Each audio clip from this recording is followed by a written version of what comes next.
হর মহাদেব। আগের ভিডিওতে আমি আপনাদের বলেছিলাম যে আমি পুজোর ভিডিওটি দেখাবো। আমাদের নারায়ণ শালগ্রাম শিলা, এটাকে আমরা দুধ, দই, ঘি, মধু, চিনি, চন্দন দিয়ে স্নান করিয়ে তারপর ভালো করে মুছে সেটাকে তুলসী পাতা দিয়ে পুজো করি। আমাদের বাড়ির পুজো কিন্তু আমরা নিজেরা করি না, অন্য ব্রাহ্মণ করে। এই বছর আমাদের বাড়ির পুজো আমার মামা করছিল। আপনাদের হোমের কিছুটা ভিডিও দেখালাম।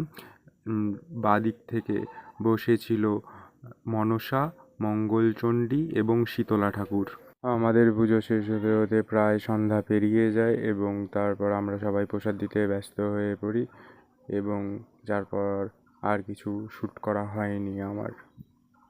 ভিডিওটি ভালো লাগলে অবশ্যই লাইক, শেয়ার অ্যান্ড সাবস্ক্রাইব করবেন এবং সঙ্গে রাখা বেল আইকনটিকে প্রেস করে সাথে থাকবেন।